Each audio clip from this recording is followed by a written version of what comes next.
तपाईहरु स्याङ्जालीको माया अति नै मिठो माया एकको दरौ छुट्यो माया के गरौ ल हामी चाहिँ अझै दाजुसँग आइयो यतातिर उता दिपेश दाजु होइन उतातिर हाम्रो दाजु हुनुहुन्छ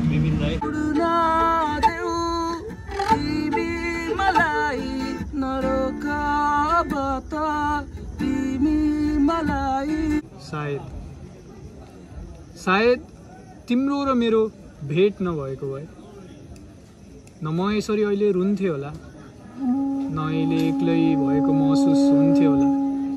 hello everyone welcome back to my channel and नमस्ते यो सबजना सन्चै हुन्छ होला म पनि एकदमै सन्चै छु। अहिले चाहिँ म गल्याङ र वालिङको बिचमा छु स्याङ्जामा छु। आज म घरबाट हिँडेको धोरपाटनदेखि बिहान यात्रा गरेको अहिले यहाँ आएको छु। यसपछि हामी चाहिँ पोखरा पुग्छौँ साला भिन आएको छौँ। एउटा चाहिँ मेरो साला के छ ठिक छ नि ठिक छ। अनि यस्तो रमाइलो यात्रा भइरहेको छ। अनि अर्को कुरा चाहिँ यति खुसीको कुरा कि अब धोरपाटनले अलिकति देखेको धोरपाटनले अलिकति चिनेको मलाई स्याङ्जाले राम्रोसँग चिनिदियो स्याङ्जाले राम्रोसँग देखिदियो। अनि त्यो नै एकदमै धेरै उहाँहरूको माया साथ सपोर्टको लागि एकदमै धेरै आभारी छु। तपाईँहरूको माया सधैँभरि रहिरहोस्। मेरो मायाहरू पनि तपाईँहरूको लागि त्यही हो। यहाँ यो चाहिँ घाँटीमा बाँध्नुपर्ने हो। मैले यहाँ बाँधिरहेको छु किनकि मुटु चाहिँ यहाँ हुन्छ नि त त्यही भएर चाहिँ यहाँ बाँधेको छु नि त मैले। के हुन्छ म सबै कुराहरू तपाईँहरूले देखाउँछु। आज हामीहरू पोखरा पुग्छौँ। पोखरा पुगिसकेपछि भोलि या पर्सि चाहिँ हामीहरू फेरि फर्किने कुरा हुन्छ। बाँकी कुरा हेर्दै गरौँ ल। र अर्को कुरा तपाईँलाई देखाउनु पर्ने कुरा चाहिँ म यो पुलमा छु स्याङ्जा र स्याङ्जाको गल्याङ र वालिङको पुलमा। अनि हामी जाने बाटो चाहिँ त्यो बाटो हो। आएको चाहिँ यतातिर आयो हामीहरू। यस्तो लामो पुल रहेछ नि यति डर लाग्ने। यता यस्तो तल छ यता पनि यस्तो तल छ भोसाला भो नगर नगर अरे भो भो भो भोके यार कस्तो प्लिज यार भोके भो त्यसो गर्ने यार आम फालिदिइहाल्ने आम फालिदिइहाल्थ्यो होइन। अनि फेरि पनि स्याङ्जालाई धेरै माया। तपाईँहरू स्याङ्जालीको माया अति नै मिठो माया अति नै मिठो एकदमै खुसी म त प्रफुल्ल भयो तपाईँहरूको मायाले। अझै पनि यसरी माया गर्दै गर्नु होला। म तपाईँहरूलाई पनि सम्झिरहने छु है। यता रमाइलो भइरहेको छ। अनि अर्को कुरा चाहिँ यता उकालो भयो पुल साला उकालो छ। यता चाहिँ यस्तो स्लोप रहेछ कि यता सिधा छ। यो उकालो चाहिँ चिप्लिने के वालिङले के भन्छ भने थाहा छ भएन। वालिङ त यो होइन यो भेग अब वालिङै हो कि यतादेखि यदि एउटा वालिङ यता यो भेगलाई चाहिँ के भन्छ भन्दा पिङ्क सिटी भन्छ है। पिङ्क सिटी अफ नेपाल भन्छ कि तपाईँ लगभग सबै घरहरू पिङ्क सिटी ए हो साला ल मैले बल्लै याद गरेँ पिङ्क छ होइन। अनि एउटा चाहिँ डाँडा काटेपछि वालिङ आइन्छ होइन। वालिङमा चाहिँ सबै पिङ्क सिटी छ। पिङ्क सिटी अफ नेपाल भनेर चिनिन्छ क्या। एउटा चाहिँ हाम्रो साला कुमारपुन युट्युबमा पनि कुमारपुन नै छ। माया देखाइदिनु होला कुमारपुन युट्युब च्यानल चाहिँ मलाई जति छ। अनि त्योभन्दा धेरै माया देखाइदिनुहोस्। फेरि सालाले फेरि उसकोमा गएर फेरि मलाई जति छ भेनाल माया देखाइदिनुहोस् भने यति भनेर पुगिहाल्यो। अनि अति नै खुसी रमाइलो भइरहेको छ। म स्याङ्जाको मायालाई म वर्णन गर्न पनि सक्दिनँ बयान गर्न पनि सक्दिनँ कि। खाजासाजा खाएर अब चाहिँ यता जानेछौँ। फोनमा ब्याट्री पनि छैन भालुपात जान्छौँ त्यहाँ अलिकति खिच्छौँ होला कहाँ हुन्छ राम्रो राम्रो भेट्यो पनि खिच्छौँ। चार्ज गर्ने ठाउँमा चार्ज गर्छौँ। बाइक कुरा चाहिँ तपाईँहरूले के हुन्छ हामी भिडियोमा देखाउनेछौँ। चिप्लिँदो रहेछ फेरि अब अग्लो मान्छे यहाँबाट यस्तो गरेर कम्मरबाट माथि गयो भने तल खस्ला जस्तो फिल हुने के घाँटी घाँटी छ र अझ त्यसरी हिँड न फेरि हिँड न यता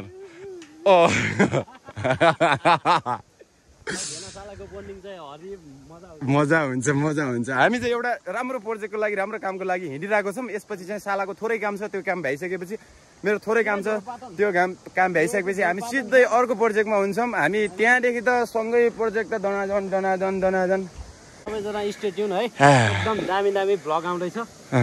सबैले हेरेर माया चाहिँ देखाइदिनु होला। त्यही नै हो साथी दामी दामी कुमारपुनलाई पनि यही हो। उसको सालाको पनि यस्तो दामी दामी भिडियो आउँछ नि। साला अघि जस्तै हिँड्दैन यस्तो यसरी हिँड्दैन लचक लचक कम्मर तिम्रो अझै मर्का अझै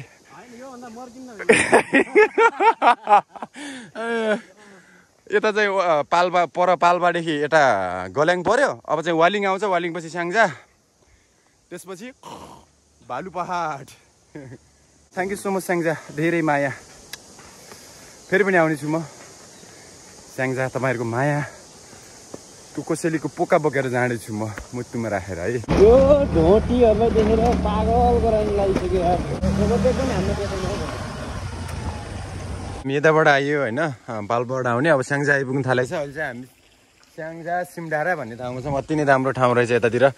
टक्क यो ठाउँ भयो अनि त्यसपछि यहाँ पानीको धारा यहाँ रेस गरिरहेको छौँ। अब टक्क पानी रोजौँ त्यसपछि फेरि जान्छौँ। पानी पर्न थाल्यो माथि गरेर क्वेसन दिनुपर्ने छ। अनि माथि भालुपाहाडतिर पनि रोकिन्छौँ एकछिन। अहिले चाहिँ 6:50 भयो, 7 बजे भनौँ न। भर्खर चाहिँ हामी यहाँ स्याङ्जा भालुपाहाडमा आएको छौँ।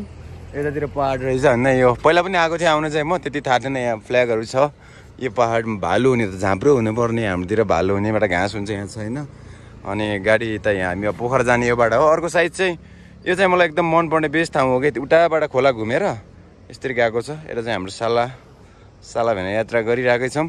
अब चाहिँ यहाँ त्यो भाइरल आन्टीकोमा चटपटी खान्छौँ नि। चटपटी के हो आन्टीले गीत गाउनुहुन्छ के गर्नुहुन्छ? सायरी भन्नुहुन्छ। सायरी भन्न लगाउँछौँ। अनि त्यसपछि चटपटी खाएर हिँड्नुपर्छ। आज रात पर्छ पोखरा पुग्दा। ठिक छ होइन, लगभग अब हामीलाई 45 मिनट पोखरा पुग्न यहाँदेखि लाग्छ। बिस्तारै हामी त रेस गर्दै हिँडिरहेको छौँ। त्यही भएर पनि अलि टाइम लागिरहेको छ। दिनभरिको यात्रा त्यही हो। लगभग हामी बुटोलबाट 1-1:30 बजीतिर हिँडेको थियो। यहाँ आउँदा कति बजे? 6-7 बुटोलबाट 1:30 बजे, म ढोरपाटनबाट 9 बजे। हामी चाहिँ पाल्पामा भेट भएको। पाल्पा भेट भयो सालाबिना अहिले है। अन्त दिदी एउटा भाइरल दिदी हुनुहुन्छ नि, तपाईँहरूले भिडियोमा हेर्नुभयो होला, चटपटी बनाउनुहुन्छ। अनि उहाँले सायरी भन्नुहुन्छ कि बिचमा गीत पनि भन्नुहुन्छ। म तपाईँहरूलाई देखाउँछु त दिदीको। अब चाहिँ हामी चटपटी खान्छौँ पनि।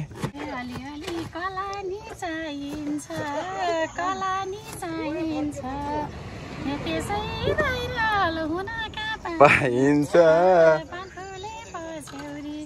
खिचन यार, खिचन भने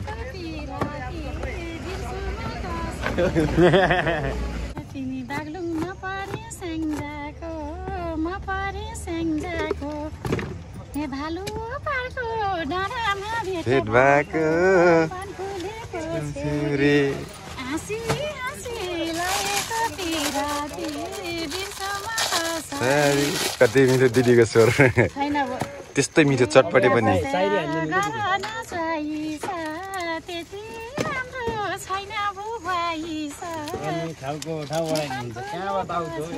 कहाँबाट आउँछ दिदी तपाईँलाई यस्तो दोहोरी? मलाई त दोहोरी गाउन खासै आउन। वाह वाह वाह वाह वाह। आउने यता चटपट खानालाई पाउने छैनौ, खाली हात जानलाई। अनि कसले सक्छ हाम्रो दिदीलाई? चटपटे धन्दा त गर्व लाग्छ स्याङ्जाली भन्दा त। वाह वाह वाह वाह। स्याङ्जालीको माया एकदम मिठो दिदी, आज हामीहरूले देखियो। स्याङ्जाली हुँ, स्याङ्जाकै छ साना, टिकटकले खुलायो मेरो पहिचान। वाह वाह वाह वाह वाह। कति भयो दिदीले यहाँ चटपटी बिहान थाल्नु भएको? भइसक्यो 10-11 वर्ष। ओ माई गड, 10-11 वर्ष। अति नै हो नि होइन? सबैजनाले माया गरेर पो टिक्न सकियो त। दिदीले मार्केट खानु भएको छ। मार्केट खानुभयो हामी दिदीले। ढोरपाटन सुन्नु भएको छ? बाग्लुङ ढोरपाटन। तपाईँ परे पाल्पाली, म परे स्याङ्जाली भन्नुहुन्थ्यो त, एउटा भनिदिनु त दिदी। म त स्याङ्जा, तिमी त पाल्पाको, परिचय गर्दा पो चाल्पाको। बल्ल पो चाल्पाको। मिलाउन पर्यो नि, अगाडि र पछाडिको शब्द मिल्नु पर्यो। दुध भनेर खाएको त मै रहेछ, तिमी पाल्पाली दिदीलाई मन परेको घरमा जोइ रहेछ। दिदीको पहिचान यहाँ भालुपाहाडमा चाहिँ ट्याक्क यहाँ दिदी हुनुहुन्छ भने सबैजना सम्झिन्छ के यहाँ आउँदाखेरि। अति हामी पनि चाख्दिउँ त ल।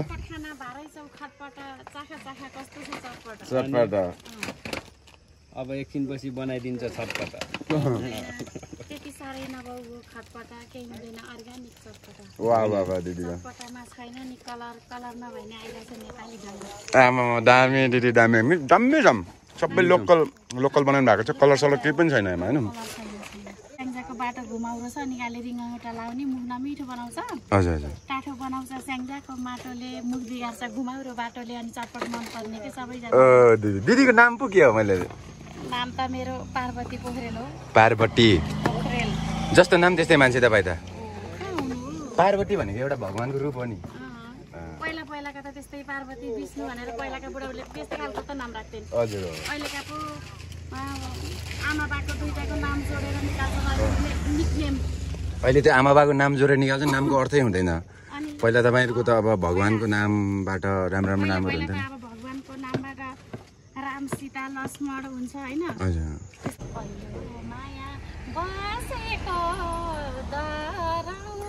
बसेको दरौ छुट्यो माया के गरौ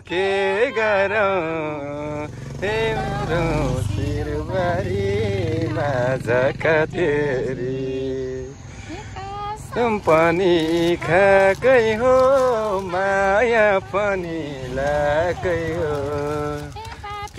मायाले गर्यो तेरी वाह दिदी वाह वाह होइन तपाईँको स्वर नै राम्रो हो म सुनाउँछु स्वर नै राम्रो हो हामी चाहिँ यहाँ भर्खर सिरुबारी गीत किन गएको भन्दाखेरि चाहिँ हाम्रो राजु परियार दाईको पहिलाको ससुराली सिरुबारी चाहिँ यहाँ वरपर पर्छ नि त्यही भएर त्यो गीत एकदम मनपर्ने भएर हो भालुपाडको चटपटे खाँदै बागलुङ ढोरपाटनको भाइहरू पोखरा जाँदै हजुर हजुर बिना गीत सारङ्गी रेटेको बागलुङको भाइलाई बाटैमा भेटेको वाह वाह वाह दिदी खतरा ल धन्यवाद दिदी हजुरलाई हजुर हजुर हुन्छ ल हाम्रो पार्वती दिदी फेरि पनि जिन्दगी रहे फेरि भेटौँला है त फेरि आउनेछौँ हामीहरू जान्छौँ रात पर्यो हजुर धेरै धेरै माया दिदीलाई पनि है फेरि आउनेछौँ यहाँ दिदी हस् हस् हुन्छ ल बाई दिदी ल हामी चाहिँ अजित दाजुसँग आइयो यतातिर उता दिपेश दाजु होइन उतातिर हाम्रो दाजु हुनुहुन्छ विपिन दाई हामी सबैजना बसिरहेको छौँ मैले चाहिँ लेक साइडमा भेट भयो बल्ल बल्ल big city cafe Pokhara lake side thank you so much दाजु वडा नम्बर छ कहाँ हो यही वडा नम्बर छ हामी पनि वडा नम्बर छ हजुर यहाँ बसिरहेको छौँ है त हामीहरू अब एकछिन गफ गफ गर्छौँ यहाँको वडा नम्बर छ धोरपाटनमा गयो दाजु अनि उहाँको वडा नम्बर छ हामी यहाँ दामी रहेछ नि त सहरभित्र बसेर हजुर तिमीले टेन्टको मजा नि लिन सक्यौ होइन यहाँभित्र है त्यसपछि इट्स अ फ्यान्सी रुम भित्र चाहिँ दामी रुम छ बाहिरबाट चाहिँ टेन्ट टम्बो म दाइलाई भेटाउँछु तिमीलाई कति दामी रहेछ त अनि वाउ तिमीले चाहिँ मान्छेहरू अब डाँडा काँडामा मात्रै टेन्ट भन्छ होइन कसैसँग समय हुँदैन नि त त्यहाँ जाने आउने मान्छेहरूको लागि पोखरा आउने मान्छेहरूको लागि पोखराभित्रै टेन्टको मजा लिनको लागि चाहिँ दाजु नमस्ते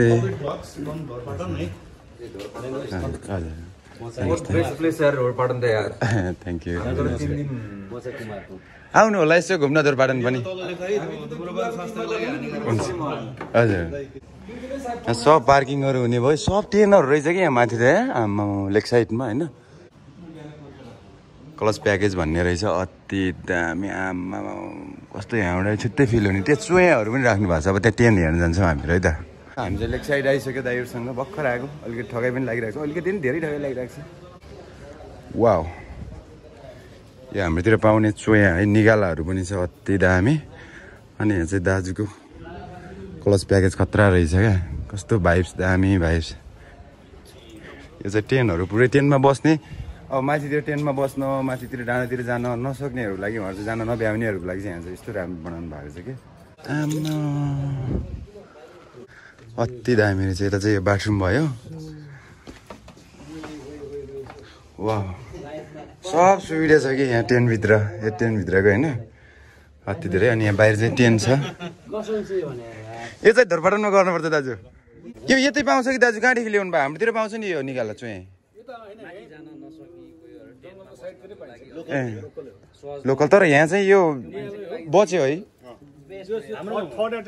हजुर ए थर्ड एटेम्पमा बच्यो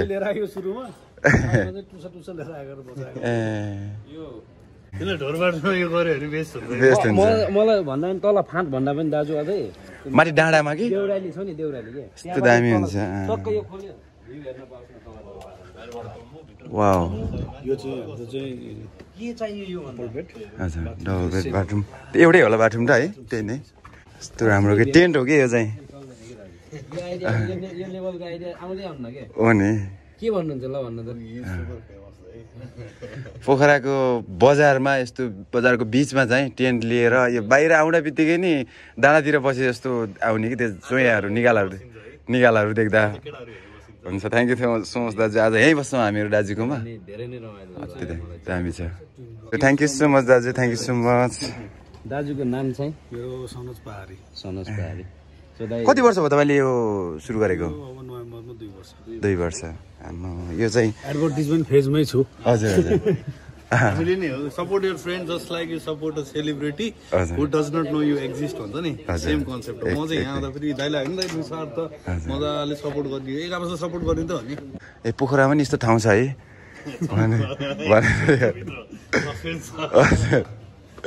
आजको रातलाई हाम्रो कपिड ब्लग्स र भाइको रुम चाहिँ नम्बर 4 रुम यो नम्बर 4 हैन so welcome guys thank you so much दाजु थ्याङ्क यू सो मच केही भनिदिनु welcome to Pokhara welcome to class room number 4 ल दाजु चियर्स हाम्रो चिया पनि चियर्स छ मटका चिया त्यही पनि एकदम ठिक छ हामी चाहिँ यहाँ छौँ लेक साइडमा यतातिर लेक टक्क बसेर राति एकदम स्पेशल मटका चिया यो मटका चिया एकदम मिठो बनाएको हजुरको नाम चाहिँ सुदीप ल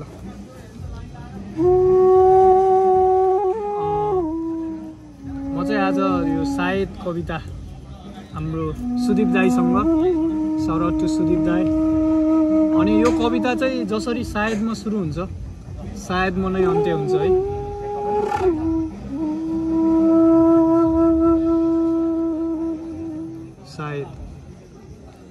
सायद तिम्रो र मेरो भेट नभएको भए न म यसरी अहिले रुन्थे होला न अहिले एक्लै भएको महसुस हुन्थ्यो होला मेरो छुट्टै संसार हुन्थ्यो होला यी मनको सुन्दर बगैँचामा नयाँ फुलहरू फुल्थ्यो होला तर कस्तो विडम्बना न तिमीलाई आफ्नो बनाउन सके न तिम्रा ती यादहरूलाई भुलाउन सके न ती चोटहरूलाई धुलाउन सके न अन्तै मन डुलाउन सके खै किन यो मन आफैसँग रिसाउँछ मन भारी हुन्छ तर सक्दैन बिसाउन मुटु चिसो भएको अनुभूति त हुन्छ नि तर म ती तिम्रो न्यानो अङ्गालोले हिउँ जस्तो मुटु सेकाउन सक्दिनँ मात्र टोलाउन सक्छु न बोलाउन सक्छु न ती यादहरूलाई भुलाउन सक्छु क्या रमाइलो हुन्थ्यो अघि क्याफेको कुनामा बसेर तिम्रो तस्बिरहरू हेर्न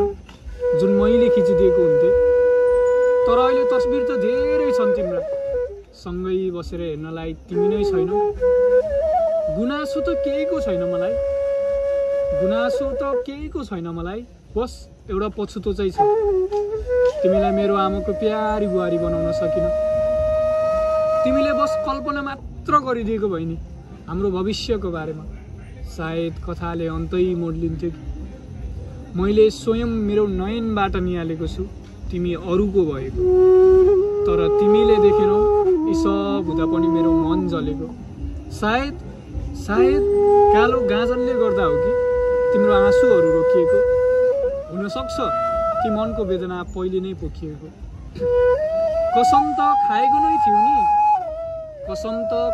नै थियो नि 7 जुनीसम्म बस्ने खै कसमलाई भगवानको आँखा लाग्यो कि न मैले पुरा गर्न सके न तिमीले पुरा गर्न सक्यौ सायद कसम आफ्नै बाटो लाग्यो कि यी शब्द सुन्दा तिम्रो मन भारी हुन सक्छ केही नमान यी कलमले लेखिएको शब्द होइनन् जुन गाढा छन् यी वेदनाले लेखिएको शब्द हुन् जो कोहीको सोचभन्दा एकदम टाढा छन् तिमीले त झन् नबुझेकै राम्रो तिमी दुखी हुन्छौ कि कति शब्द पढी तिमी फेरि रुन्छौ कि नझार न ती आँसु अब त पुछिदिनलाई म तिम्रो साथ पनि हुने छैन म सजिलै मर्न सक्छु तर यादहरूलाई भुल्ने छैन धरतीमा त त्यस्तै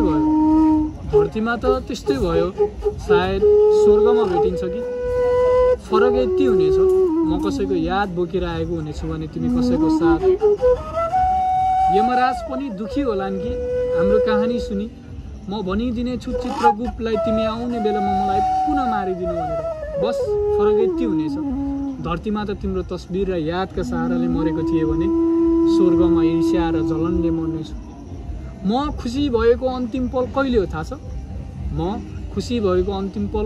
थाहा छ जब तिमीले भन्यौ अब बिहे गर्छु सोचेको थिएन यति छिटै त गरौँ तर के थाहा मलाई तिम्रो जीवनमा अर्कै व्यक्ति आएर मेरो आँखा सामु तिमीलाई म भन्दा पर लगिदिन्छ जहाँ न म एक शब्द नै बोल्न सक्छु न तिमीलाई फर्केर हेर्न नै सक्छु तिमी खुसी भएको हेर्दा आफ्नो आँसु झरेको पत्ता नै भएन तिमीले सुन्दर महल रोज्यौ मेरो झुपडीतिर तिम्रो नजर नै गयो दुःख त लाग्छ नि चाहेको मान्छे टाढा हुँदा कहिल्यै नरुने मन आज पटक रुँदा एउटा गुण लगाइदेऊ न हुन्छ भने तिम्रा यादहरूलाई मेटाइदेऊ न ती सँगै बिताएका साथहरूलाई डाँडा कटाइदेऊ न म फक्रेको फुल भएको छु तिमी बिना झर्न बाँकी छ म जिउँदो लास भएको छु बस जल्न बाँकी छ म जलेको बेला तिमी आउनु पर्दैन बस याद गर्नु मलाई म हाँसी बिदाई दिनेछु। दुःख जति तिम्रो लिएर अन्तिम म सुख तिमीलाई दिनेछु। एक थोपा आँसु झार्नु पर्दैन, बस सम्झेर एउटा बत्ती बालिदिनु। म सम्झिनेछु कसैको लागि मैले मरे हत्या पनि गरेको थिएँ भनेर। यी शब्द सुन्दा तिम्रो मन भारी हुन सक्छ। लकडाउनमा लेखेको गीतमा चाहिँ अब त्यही हो, अब एउटा मान्छे फ्रस्ट्रेट भएर कोठाभित्र थुनेर बस्दाखेरि हुन्छ नि, फ्रस्ट्रेट भएर लेखेको टाइपको गीत हो। लकडाउनमा लेखेको गीत भन्छ, अब लिरिक्स आफै बुझ्नुहुन्छ है। गीतको नाम चाहिँ खुल्ला।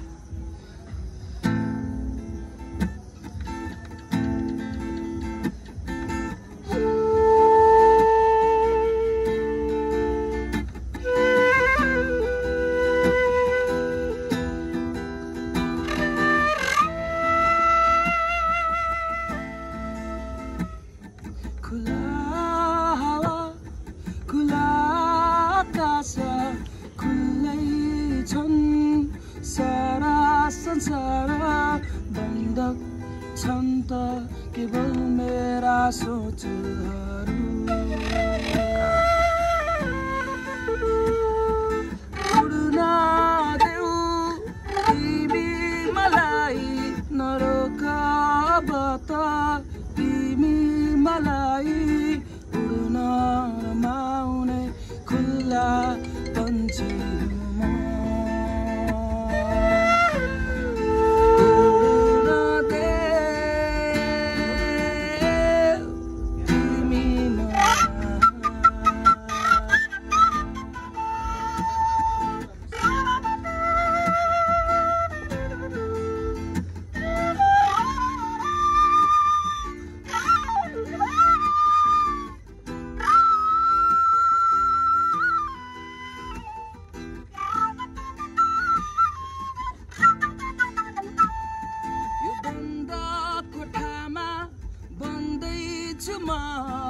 बन्दैछन् मेरा सोचहरू, बन्दैछन् कल्पनाको संसार। सायद कुनै दिन म उडेर जाउँला, सायद म फर्की कहिल्यै नआउला, सायद तिमीले बुझ्नेछौ त्यही बेला।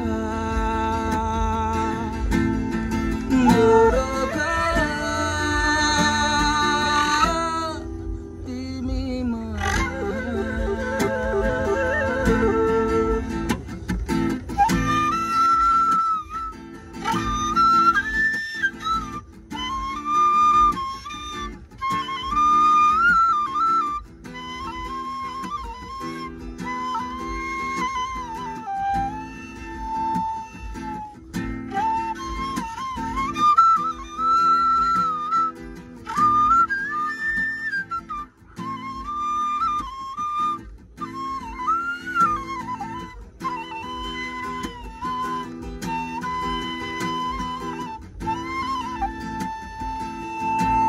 अहिले चाहिँ हामीहरू चाहिँ रुममा आइसक्यो है। हाम्रो रुम यही नै हो। भोलि बिहान म राम्रोसँग देखाउँछु। हाम्रो क्लस पार्केज भन्ने चाहिँ यहाँ एउटा होटल छ, उहाँ दाजुले चाहिँ यहाँ रुम हामीलाई एभाइलेबल गराउनु भएको छ। अजित दाजुलाई पनि थ्याङ्क यू सो मच। अनि भर्खरसम्म हामी चाहिँ लेक साइडको लेकतिरै के साइडतिरै गएर हामीहरू अति रमाइलो गरियो, गीतहरू सुनियो, बाँसुरीहरू सुनियो, सबै चाहिँ अजित दाजुले गर्दा। अनि त्यसपछि यहाँ आएर बसिरहेको छौँ। यो चाहिँ हाम्रो टेन्ट हो होइन, लाइट झिमिझिमी गरिरहेको छ। यहाँ क्यामेरामा गरे है। फेरि अब चाहिँ हामी सुत्छौँ। साला त्यतातिर हेलो।